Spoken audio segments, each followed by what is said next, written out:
സുഹൃത്തുക്കളെ നമസ്കാരം. വളരെ കാലമായി എന്തെങ്കിലും ഒന്ന് പറഞ്ഞിട്ട്. അപ്പോൾ ഇപ്പം ഓരോ കാര്യങ്ങൾ ആലോചിച്ചപ്പോഴാണ് കുറച്ച് കാര്യങ്ങൾ പറയാമെന്ന് തോന്നി. അതപ്പോൾ ഒരു വ്യക്തമായൊരു രൂപമോ രൂപഘടനയോ അല്ല എന്താണ് പറയേണ്ടതെന്നോ തന്നെ യഥാർത്ഥത്തിൽ ആലോചിച്ചിട്ടില്ല. യഥാർത്ഥത്തിൽ അത് ആലോചന അപൂർണമായിട്ടുള്ള ഒരു ആലോചനയാണ്. അത് വെറുതെ ഇങ്ങനെ തുറന്ന ഒരു എന്താ പറയുക, ആദിയും അന്തവും ഇല്ലാത്ത രീതിയിൽ അത് മനസ്സിൽ വരുന്നത് പോലെ അങ്ങോട്ട് പറയാം എന്ന് വിചാരിച്ച് മൊബൈൽ ഓൺ ചെയ്ത് വെച്ചതാണ്. അപ്പം ഒന്നെന്ന് പറഞ്ഞാൽ മനുഷ്യൻ്റെ ഒരു വ്യക്തിത്വം എന്ന് പറഞ്ഞത്, വ്യക്തിത്വത്തിനെ കുറിച്ച് പല നിർവചനങ്ങളും വിവരണങ്ങളും സമീപനങ്ങളും ഉണ്ടാകും. ഇപ്പം വ്യക്തിത്വം അങ്ങനെയുള്ള അതിൻ്റെ ശാസ്ത്രീയ അവലോകനത്തിൻ്റെ നമുക്ക് ലഭ്യമായിട്ടുള്ള അറിവിൻ്റെ മേഖലകളിലേക്കൊന്നും പ്രവേശിക്കാനോ അതിനെ വിശകലനം ചെയ്യാനോ ഒന്നും വേണ്ടിയിട്ടല്ല. നമ്മൾ സാധാരണ രീതിയിൽ ആലോചിക്കുമ്പോഴും ഒരു വ്യക്തി ജനിച്ച് മരിക്കുന്നത് വരെയുള്ള കാലഘട്ടം അയാൾ വിവിധങ്ങളായ സാഹചര്യങ്ങളിൽ കൂടെ വിവിധങ്ങളായ മനുഷ്യ ബന്ധങ്ങളിൽ കൂടെ കടന്നു പോവുകയാണ്. അപ്പോൾ ഈ കടന്നു പോയിക്കൊണ്ടിരിക്കുന്ന ആ വ്യക്തി ഒരാൾ ഒരു പ്രായത്തിൽ നിന്ന് തിരിഞ്ഞു നോക്കുമ്പോൾ ജീവിതത്തിൻ്റെ വിവിധ ഘട്ടങ്ങളിൽ കടന്നു വന്ന ഈ ആൾ തന്നെയാണ് എന്നുള്ള ഒരു ആത്മബോധം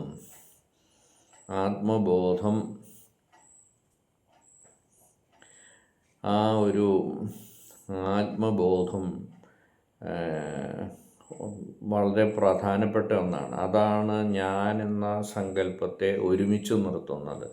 അതായത് ചെറിയ പ്രായത്തിൽ, അതായത് നമ്മുടെ ബാല്യത്തിലും കൗമാരത്തിലും ജീവിതത്തിൻ്റെ വിവിധ ഘട്ടങ്ങളിൽ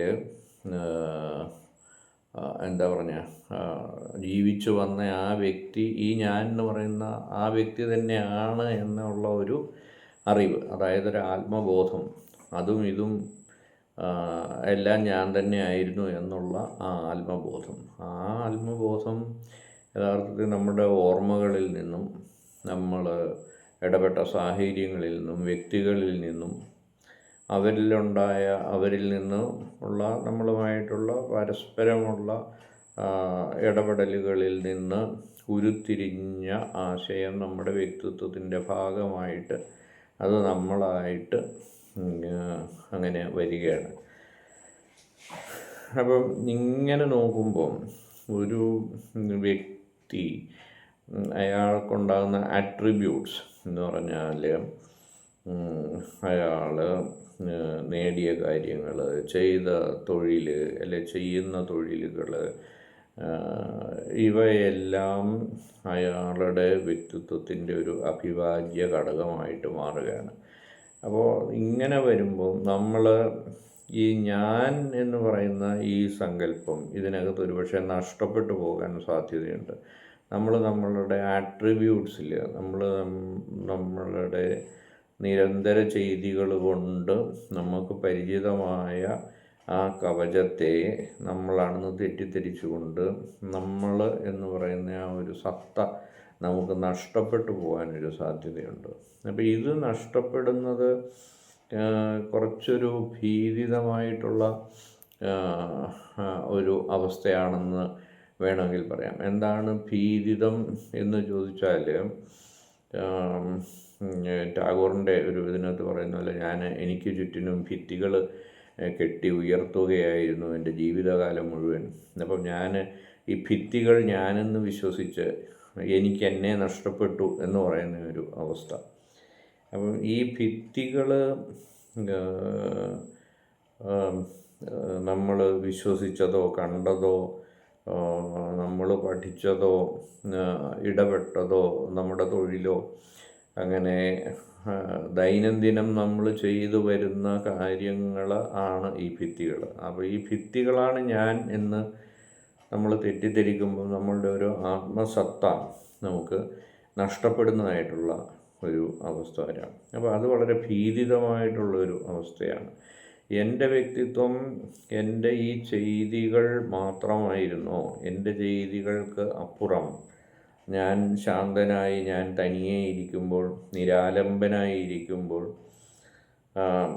എനിക്കൊന്നിൽ നിന്നും എന്താ പറയുക, എൻ്റെ പ്രവൃത്തികളുടെ പ്രതിഫലനം എനിക്ക് കാണാൻ സാധിക്കാതെ ഇരിക്കുമ്പോൾ, ഞാനൊരു കണ്ണാടിയുടെ മുമ്പിലല്ല ഇരിക്കുന്നത് എങ്കിൽ ഞാൻ എവിടെയാണ് എന്നുള്ള ആ ഒരു ചിന്ത. ഇത് ഈ നമ്മൾ പറയുന്നത് പോലെ എന്താണ് പറയുക, ഞാനായിരിക്കുന്ന ഞാൻ തന്നെയാണ് നീയും, അല്ലെങ്കിൽ എന്ന രീതിയിൽ നമ്മളുടെ ബാഹ്യമായ സങ്കല്പവും രൂപങ്ങളും അപ്രത്യക്ഷമായതിന് ശേഷം എല്ലാവരെയും നമ്മിലുള്ള അതേ സത്ത തന്നെയാണ് വേറെ ഒരാളും എന്നൊക്കെ നമ്മൾ എന്താ പറയുക, കുറച്ച് പറയാവുന്ന ആ ഒരു അവസ്ഥയിൽ നിന്ന് നമ്മൾ നോക്കുമ്പം യഥാർത്ഥത്തിൽ നമ്മളൊരു വെറും വാക്വമായിട്ട് മാറും, ഒരു ശൂന്യതയായിട്ട് മാറും. അപ്പം ഈ ഒരു ശൂന്യത അനുഭവപ്പെടുന്നത് അത്ര ആരോഗ്യകരമാണ് എന്ന് തോന്നുന്നില്ല. അപ്പം ഇതുകൊണ്ട് ഈ ഞാൻ എന്ന് പറയുന്നതിന് ബാഹ്യമായ ആരോപണങ്ങൾക്ക്, ആരോപിതമായ ഞാൻ ഭാവത്തിന് അപ്പുറം എന്തിനെങ്കിലും വേണ്ടിയിട്ട് നമ്മളുടെ മനസ്സിൽ നമ്മെ നിലനിർത്തുന്ന സ്ഥായിയായിട്ടുള്ള ഒരു ചിന്താഗതിയോ സ്ഥായിയായിട്ടുള്ള ഒരു എനിക്കത് വാക്കുകൾ കൊണ്ട് പറഞ്ഞ് അങ്ങോട്ട് മനസ്സിലാക്കാൻ വേണ്ടിയിട്ട് സാധിക്കുന്നില്ല. ഒരു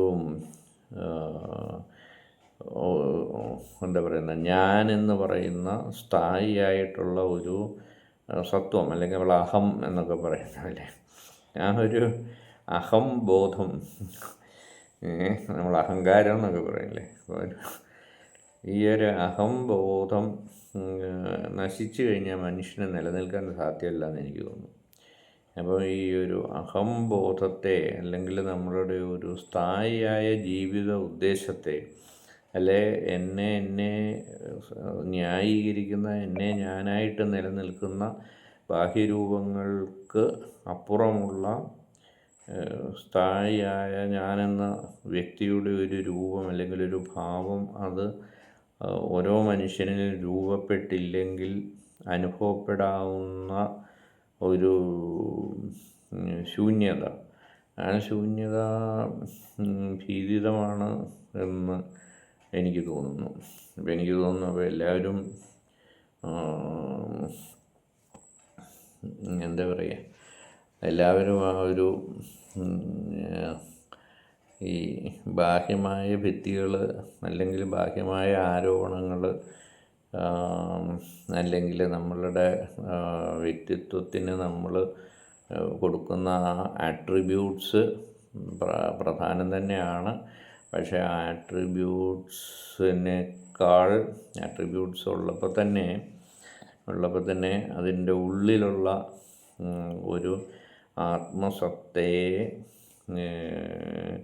എന്തെങ്കിലും ഒരു ജീവിത ഉദ്ദേശം കൊണ്ടോ ലക്ഷ്യം കൊണ്ടോ ശാക്തീകരിക്കേണ്ടതുണ്ട്, ശക്തിപ്പെടുത്തേണ്ടതുണ്ട്.